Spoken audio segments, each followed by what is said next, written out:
तो आज डिस्कस करेंगे टाटा एलेक्सी के बारे में। ये कंपनी देखो टॉप से ऑलमोस्ट ऑलमोस्ट 46% डाउन है। एंड यहाँ पे अगर आप थोड़ा सा चार्ट को छोटा करके ध्यान से देखोगे तो आपको समझ में आएगा। ऑलमोस्ट ऑलमोस्ट अक्टूबर 2021, इसका मतलब 3 इयर्स हो गए कंपनी को, शेयर प्राइस सेम ही जगह पे आके रुक गया है। तो यहाँ पे क्या एक अपॉर्चुनिटी बन रहा है कि नहीं बन रहा है, आज हम थोड़ा सा समझने की कोशिश करेंगे।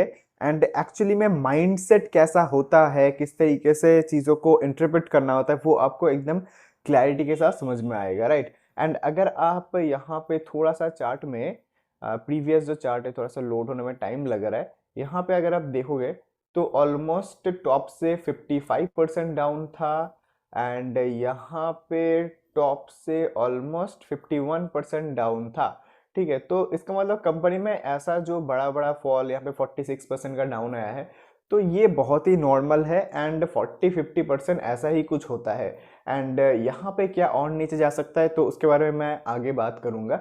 फिलहाल के लिए कंपनी का बिजनेस कैसा है वो देखना इंपॉर्टेंट होता है, बिकॉज अगर किसी भी कंपनी का बिजनेस अच्छा ना हो, शेयर प्राइस कितना भी ज़्यादा अट्रैक्टिव सिचुएशन पे हो, कोई फ़ायदा ही नहीं है। ठीक है, तो इसलिए बिजनेस सबसे पहले इंपॉर्टेंट होता है। Company is amongst world's leading provider of design and technology service across industries including automotive, media, communication and health care.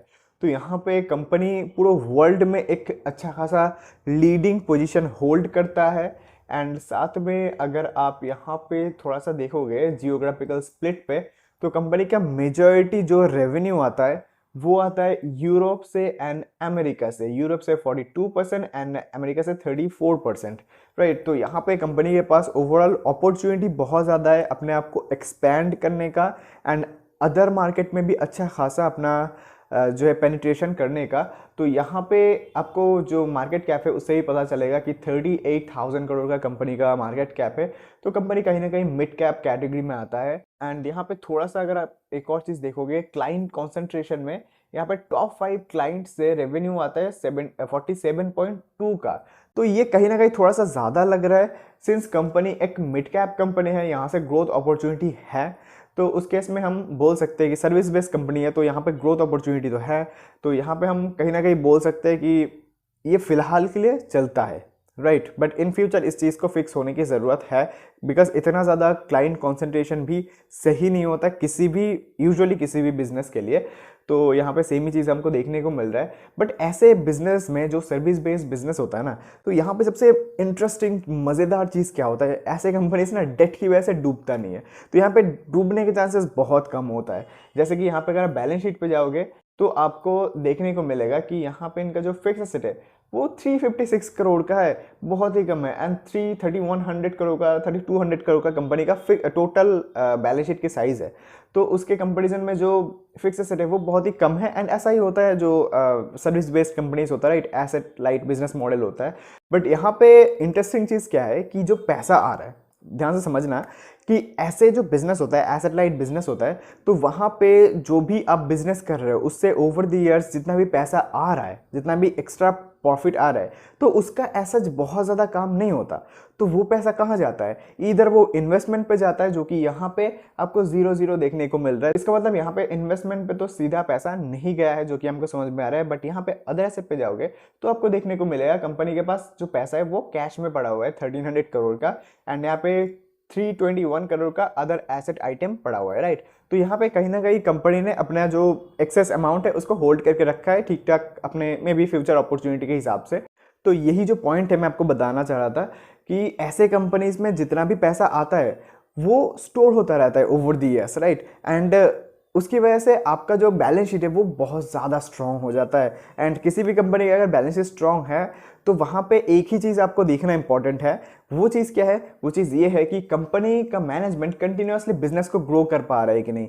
Because यहाँ पे कंटिन्यूस जो अपने रेवेन्यू में ग्रोथ वो इंपॉर्टेंट होता है। बिकॉज ऐसे कंपनीज का, सर्विस बेस्ड कंपनीज का यूजुअली बैलेंस शीट अच्छा ही मिलेगा। क्यों? बिकॉज जो एक्स्ट्रा इनकम आ रहा है उसका तो कोई काम नहीं है ना। ऐसा तो नहीं है कि कोई फैक्ट्री बिल्ड करना है, कोई लैंड खरीदना है, कोई मशीन खरीदना है, ऐसा कुछ भी नहीं है, राइट। तो इसलिए इनका रेवेन्यू ओवर द ईयर्स अच्छे तरीके से ग्रो होना चाहिए, ये सबसे इंपॉर्टेंट फैक्टर होता है, जो कि यहाँ पे भी हमको देखने को मिल रहा है। कंपनी का जो रेवेन्यू है वो एक ठीक ठाक स्पीड से ग्रो हुआ है एंड हाई स्टेबल रेवेन्यू है। एक अच्छा खासा आपको ऑपरेटिंग प्रॉफिट भी देखने को मिलेगा एंड हाई स्टेबल कंपनी का नेट प्रॉफिट भी देखने को मिलेगा। एंड अगर आप क्वार्टरली रिजल्ट पे जाओगे तो भी आपको यहाँ पे ईयर ऑन ईयर बेस पे हाईएस्ट जो है रेवेन्यू देखने को मिलेगा एंड जो नेट प्रॉफिट है वो भी अच्छा खासा देखने को मिलेगा।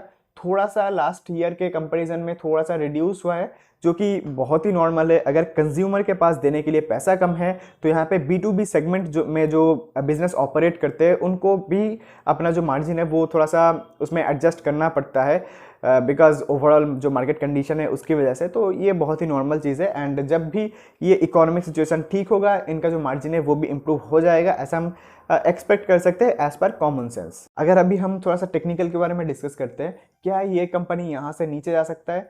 तो ज़रूर नीचे जा सकता है। कितना नीचे जाएगा? तो वो अगर हम थोड़ा सा कॉमन सेंस के थ्रू बात करते हैं तो यहाँ पे थोड़ा सा नीचे जाके जितने भी लोगों ने यहाँ पे स्टॉप लॉस वगैरह लगा के रखा है तो उनका जो स्टॉप लॉस है वो कट के सीधा ऊपर जाएगा स्टॉक। एंड यूजुअली ऐसा ही होता है जब भी एक अच्छा खासा करेक्शन आता है जैसे कि अभी आया है मार्केट में, तो ऐसा ही होता है कि जितने भी लोग थोड़ा सा वीक हार्टेड पीपल है, डरपोक है, तो उनको मार्केट से निकाल देते हैं टेम्परेरी टाइम के लिए या फिर परमानेंटली, देन फिर मार्केट सीधा ऊपर चलना स्टार्ट कर देता है। तो यहाँ पे भी सेम ही चीज़ हो सकता है, बट हमको क्या करना है, हमको अपना पोजीशन धीरे धीरे बिल्ड करते रहना होता है एंड यही सबसे बेस्ट चीज़ होता है। एंड यहाँ पे क्या अपॉर्चुनिटी बन रहा है, अगर हम यहाँ पे एक सपोर्ट एंड यहाँ पे एक रेजिस्टेंस ड्रॉ करें तो आप देखोगे जो करंट प्राइस है तो वहाँ से ऑलमोस्ट 25% का आपको टारगेट देखने को मिल ही जाएगा।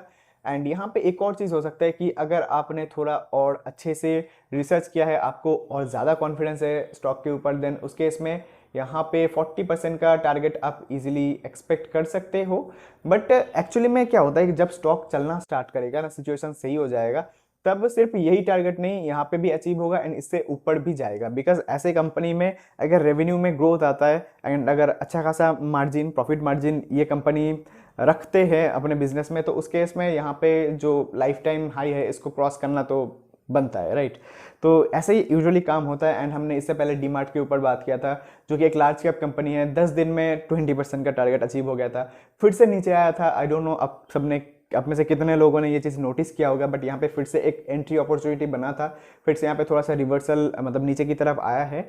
एंड अगर थोड़ा और नीचे आता है तो फिर तो और बढ़िया। सीखने के लिए यहाँ पे बहुत सारे वीडियोस है जो कि मैंने यहाँ पे डिस्कस किया है। मल्टी बैगर 40%, 100% गेन, पता नहीं क्या क्या डिस्कस कर दिया। जाओ जाके देखो, सीखो एंड अगर अच्छा लगे तो ही सब्सक्राइब करो एंड कमेंट करो, कुछ भी लाइक करो। फिर मिलते हैं नेक्स्ट वीडियो में, तब तक के लिए।